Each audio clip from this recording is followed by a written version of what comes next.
remember that's what samsara is all about. It promises, its gift to us is a bad day. And what that stimulates in us, or what it should stimulate in us, and what it does stimulate in us, the incentive to not look for or to expect to find peace and agreement in samsara, but to look for and to find peace and agreement within ourselves.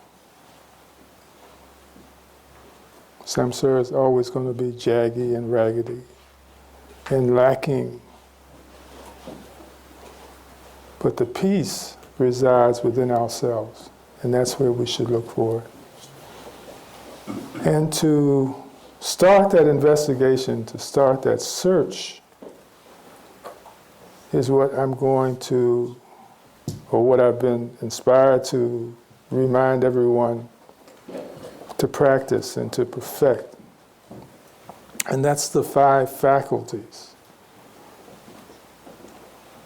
Does everyone remember the 5 faculties?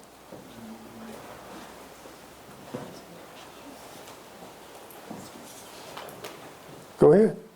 Mindfulness, Mm-hmm. concentration, Mm-hmm. wisdom, Mm-hmm. faith, energy. All right, now give them to me in the order that they are laid out for us, so, because that's important. All right, phone a friend. Faith, Right, because faith because if you don't have faith, you don't have an initiation or a first step. right, you got to have faith in the project you're working on to know that it works, or to have the faith in it that it works, or you won't lend your energy to it. Mindfulness, Energy. energy. Because without energy, you're not able to maintain yourself on the path for the next steps.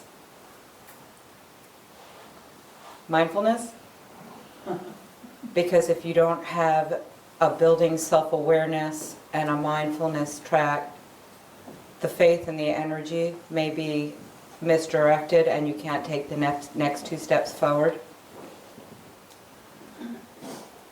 Yes? Concentration, because you have to be able to look back into what your mindfulness is connected to, channel your energy correctly, continue to have faith on your path, and be able to see where you're going without use of sense gates. And finally, the ability to have wisdom, because you have to have insights to the first 4 in order to have wisdom and to practice that without ego, without attachment to your own view, and without avoidance of other people's view as part of your own, so you can continue the other 4 and move forward. Very good.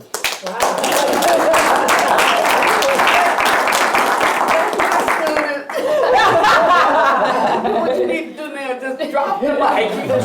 It's off, drop the mic.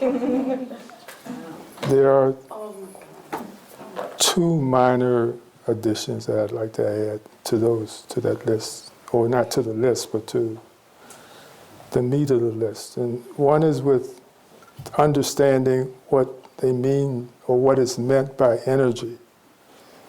And obviously, on the first level, it's just about having the energy to do what it is that's required, to do the research, to hold on to your faith, to be inspired to continue to work in spite of the setbacks. But it's also to understand another concept or another teaching of energy, and that is right effort.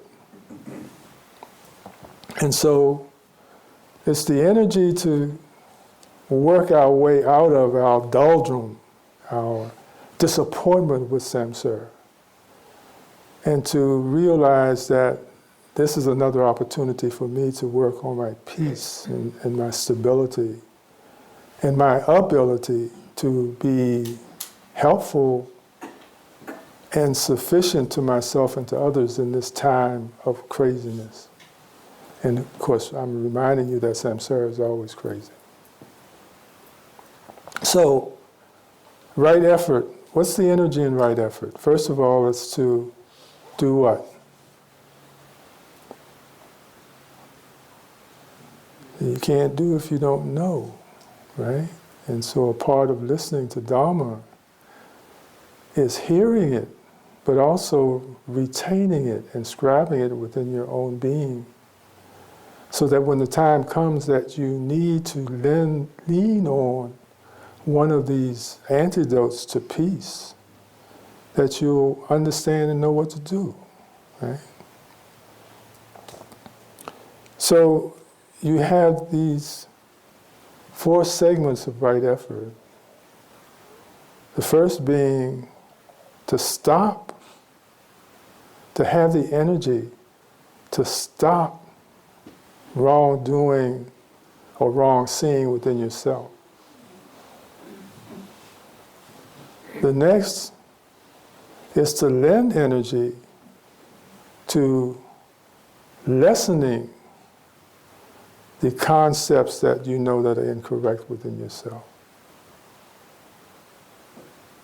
The third is to promote the missing positive energy that we find in ourselves, the ideal energy which we can use to guide us and to work through difficulties in life, to find forgiveness within ourselves before we are needing to have forgiveness from others or an apology from others, but to find it within ourselves and to layer it and inspire others to be inspired by our own ability to forgive what we might consider wrongdoing.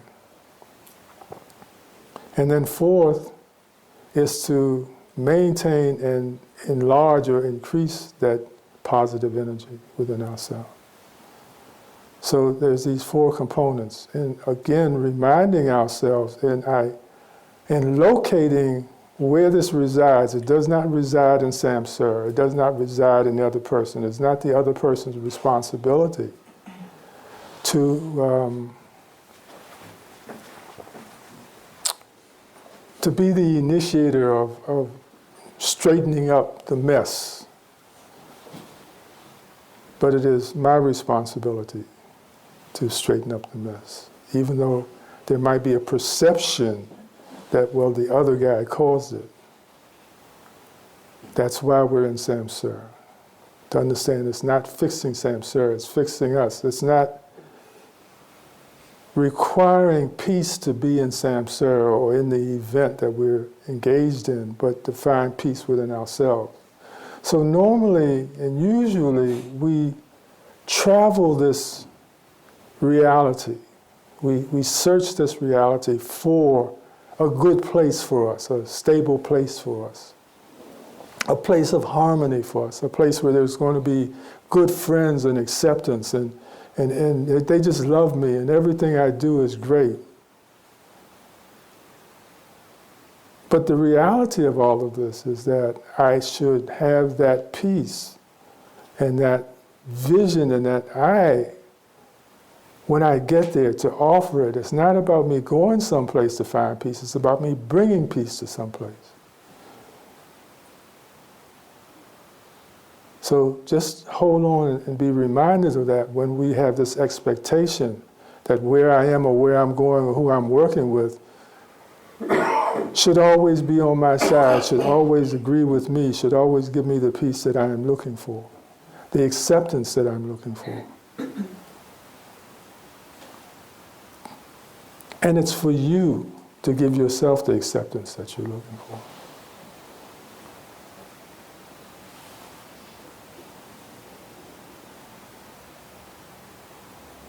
Okay.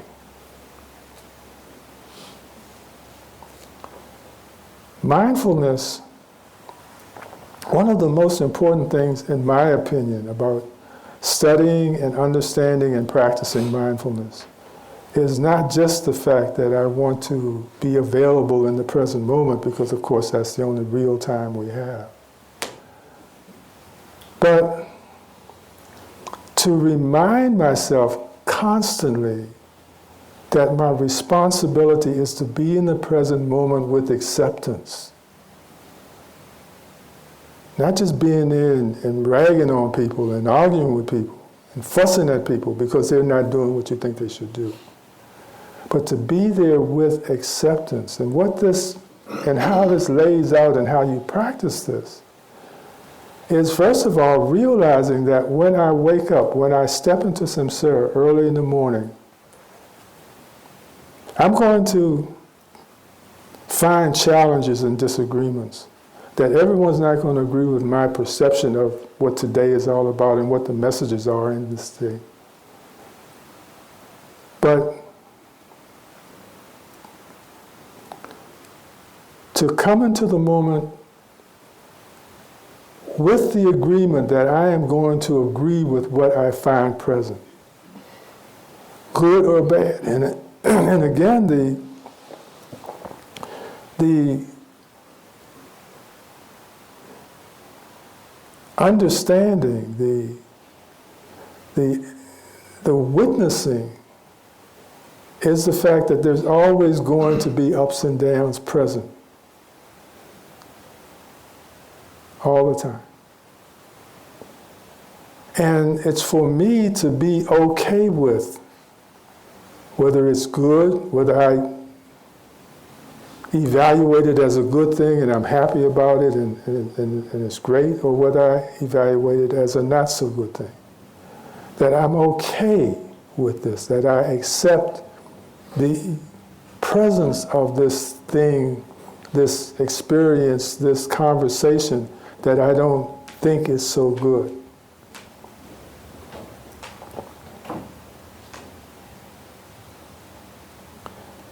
And how I do that is to be able to have the faith that it is impermanent when I think it's bad, and that it's going to change. Now, I know that's going to happen because I've seen so many of my good moments change and go away.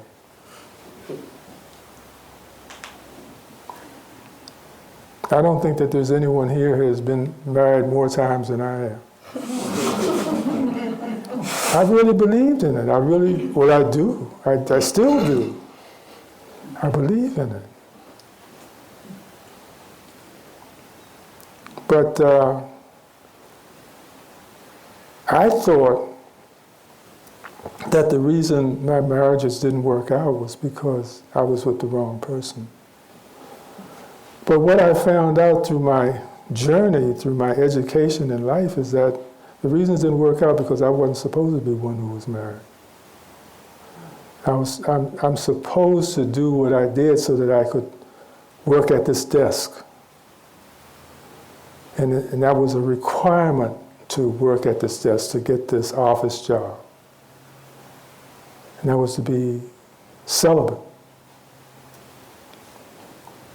So, you really don't know why certain things are in place for you, but the thing to do is to try it. And I tried to make it work, but it just wouldn't do it because I was asking for the wrong thing. And it wasn't because I didn't think it was good or I thought it was bad. It was great. Now, I was told by some that I was a piece of work.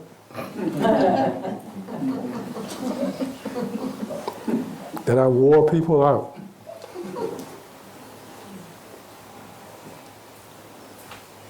Yeah, I was fighting something. So, the 5 faculties. Now, the reason that I asked Dina to present them to us in order is because there's this progression and this layering of information and practice that needs to go on for the next one to work. But there's also a holographic presentation of the faculties, a connection between one to the other, and it's not sequential. but it is faith and wisdom are connected and must be balanced so that you don't have blind faith. That you are always asking and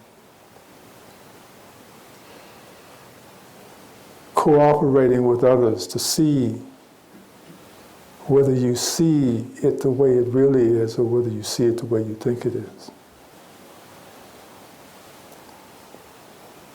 And you must have faith in your friends to tell you when the way you're seeing it is not the appropriate way to expound on it and to look at it. It is a way you can see it, but it's not the appropriate way. It's not inclusive of all of the facts.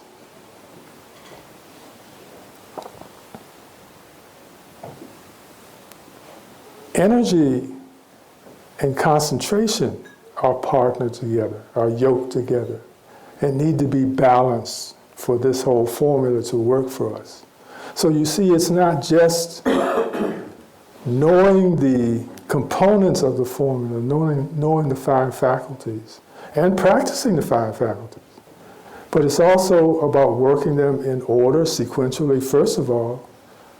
But then it's also about yoking them, faith to wisdom, energy to concentration, and mindfulness is the hub.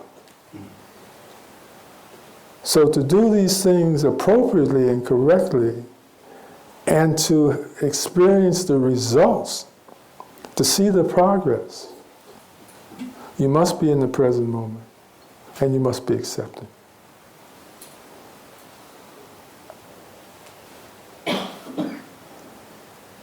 What the practice of these 5 faculties promises us is that we will experience a peace that the world didn't give us, Samsara didn't give us, because Samsara can't give it to us. Samsara will never cooperate with our intentions, will never let us be, will always be beating us with a stick, will always be beating us with fear. There's always going to be a presentation. There'll be wars and promises of war. War within the families, war within communities, war within countries, war between countries. So there's no place that we can find a peace out here. So stop looking for it. Now that's not to scare you, that's not a scare tactic. Because actually, there was this parable or story that I read out of one of the many books that we read always. And it was about Ajahn Samudra. And he was talking to his teacher. And he was complaining because one of the nuns at the monastery disrobed and became a born-again Christian. And he was railing on her, feeling that she betrayed the order, that she shouldn't have done this. And his teacher smiled at him and said, maybe she's right.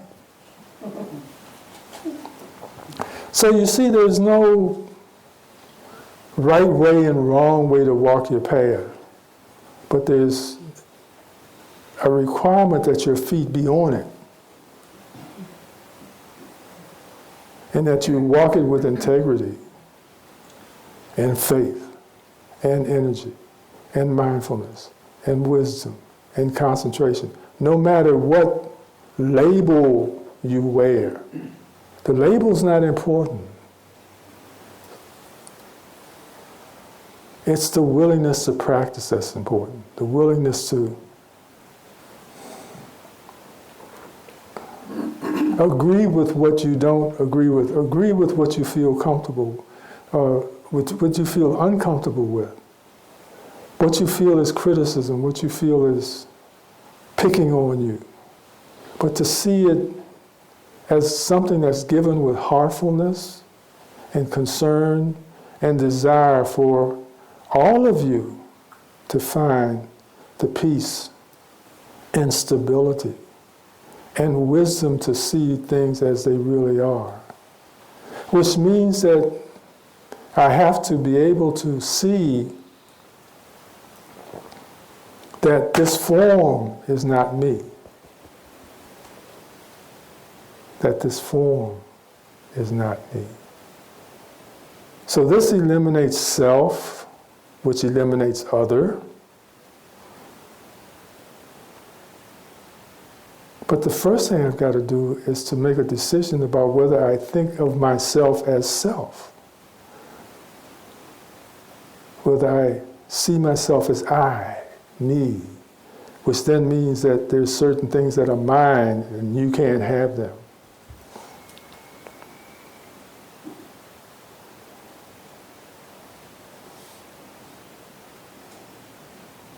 So there's lots of work to be done. There's lots of practice to do. But the rewards are so fantastic, that's what I'm telling you. The gift of peace and the gift of silence is awesome. That you can tune out because you're not going out here with your sense faculties, but you're going inside. And inside is where the joy, inside is where the what is. What's inside? That they tell us goes boom, boom, boom, boom. The heart, yeah. So we're out here looking for heart. You know, who's going to heart me?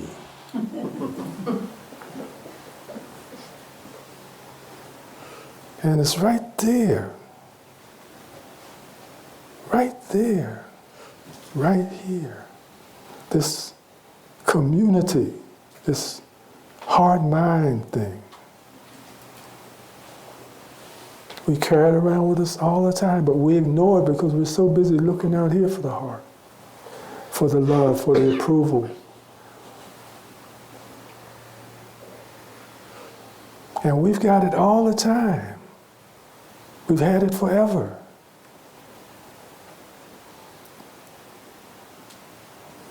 So I've always said that when you're feeling low, when you're feeling neglected, the first thing to do is give yourself a hug. You're qualified. It's not narcissistic. Sometimes it's necessary.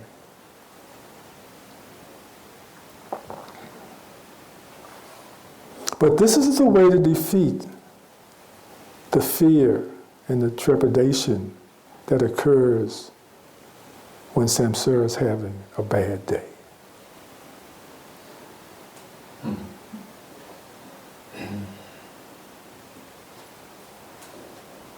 There is nothing to fear. There is nothing to fight against. Because again, no, I won't talk about that. I was going to talk about emptiness, but that just, yeah. You're still working with the hard thing, right? Okay. So we'll talk about that another time.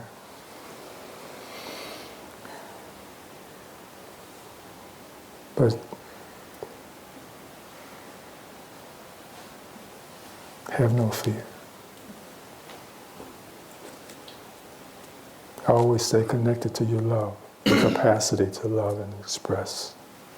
And care. Don't worry about yourself.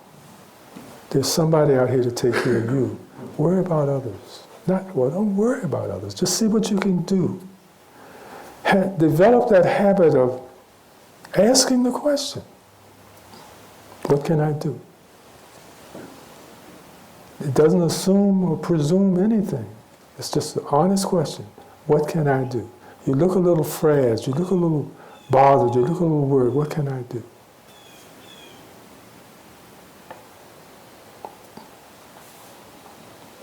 And when I am involved in and caring about the other, guess who I don't think about?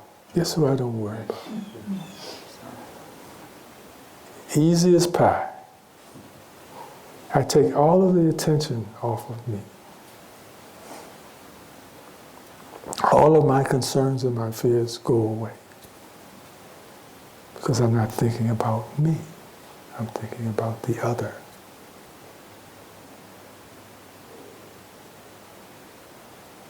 Well, that's enough insiders information today from me. You have anything you'd like to share, Wanyawani? Or Soma?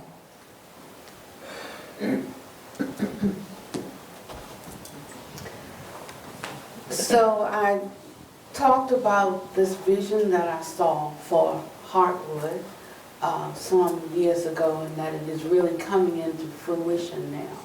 And we can see that the work is being done because of how the Sangha is growing. And that's not because Pannadipa and I are going out thumping for people to come, but it's because people are seeing the light and hearing about other people. It has nothing to do with me and Pannadipa. So I want to thank you for your practice before the world, because it's showing up. As Pannadipa and I were coming this morning, I said, you know, Pannadipa, I go all over the country all the time, but the one thing I can say is that this Sangha is one that is ready for, I can just talk like to accommodate and to help it rather than to make it worse.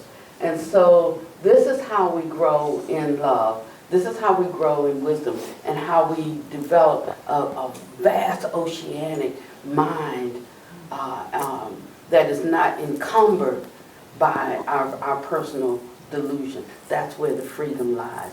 And so I really appreciate your Dharma talk today, Pannadipa. It has helped me, and it has inspired me, because sometimes it is a challenge when you're dealing with the everyday vicissitudes of life. But you know, if we can't handle the little things, there's no point in us even discussing the big things. If we can't handle a little crossword here or there, or if we can't handle, you know, if we can't reel ourselves in over a little thing that we don't particularly care for, how are we going to ever be able to handle the big things? I mean, life will just bowl us over, and people who have no desire or wish or ability to do good will rule.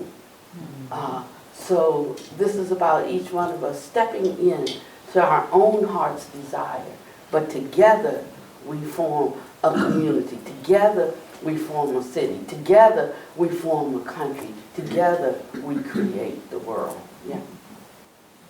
Thank you.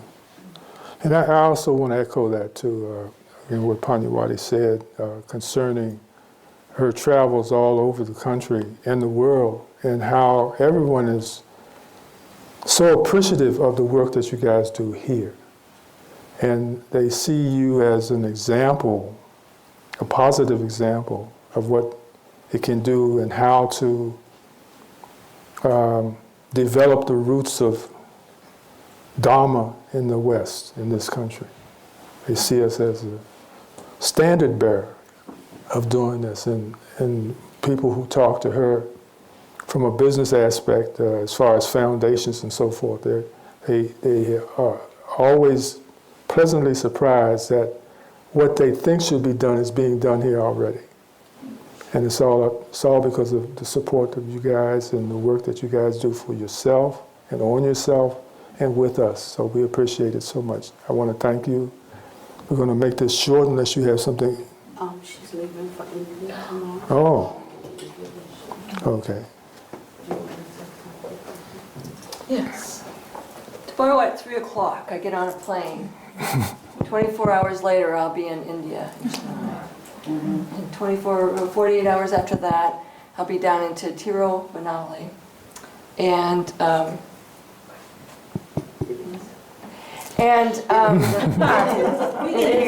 it is what it is. Thank you. And working with the Dalits, the lowest of the caste. The children and the families, And it's through your support and love and kindness and care and good wishes for them that we step into this service work.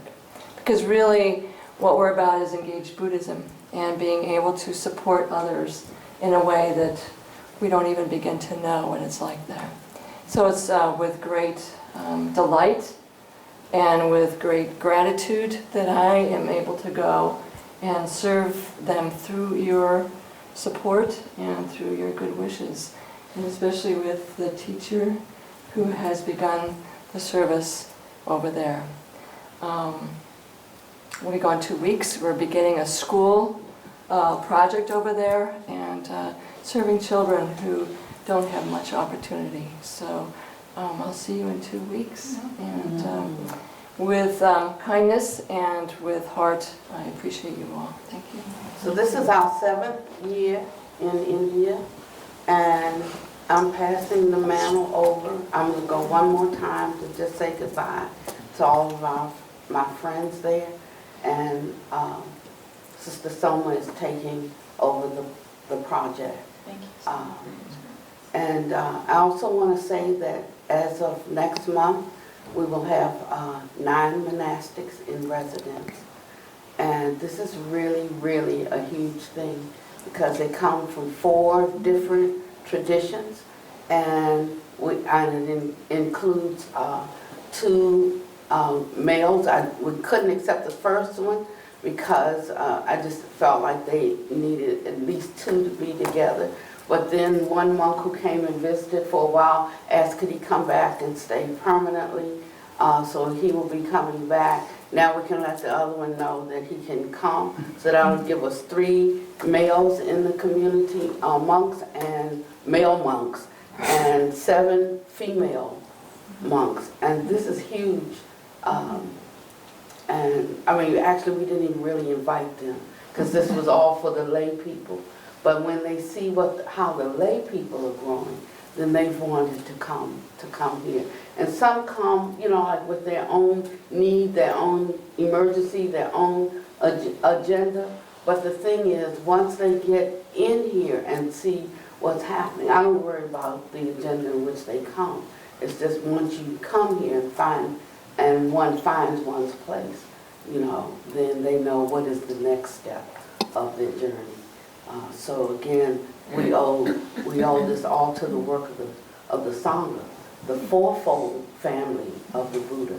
And the lay people have been not as lifted up in the past, you know, because we made a priestcraft out of this thing, you know, out of this. But I wanted to say that he considered them all equally, and we do, and maybe hold you in even higher esteem, because through your efforts we're able to live this life and give our totality of our ambitions to it, and so in perpetuating and keeping the Dharma going for many generations to come. So thank you so much. Thank you.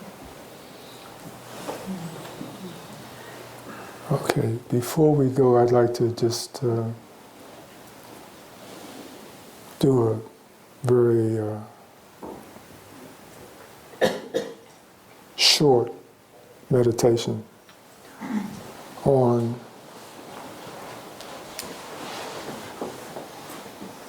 now this is going to sound kind of crazy, but listening to the sound of silence.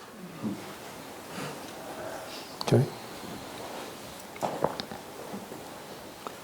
So the first thing that we realize is that when we have the aspiration to listen to silence, we have to retreat or withdraw from out here. You know?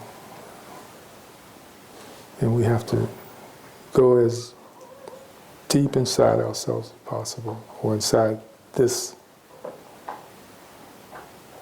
reality as possible. Beyond the chatter,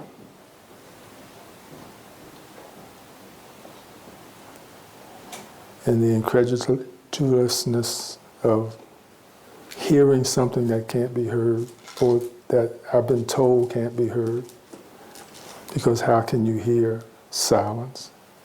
but you can. But you got to go and seek it and be present with it. And you have to be quiet yourself. You can't bring noise to the game.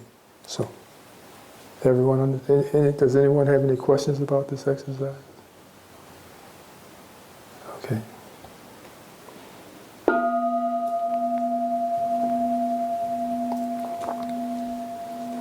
Now, Pannavati usually works with earplugs. You can work with earplugs, you can work with your thumbs or fingers in your ear. Again, just to wall out any extraneous sound. So you can do those things if you want, if you need to.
Thank you all so very much for your support. May you be filled with loving kindness. May you be well.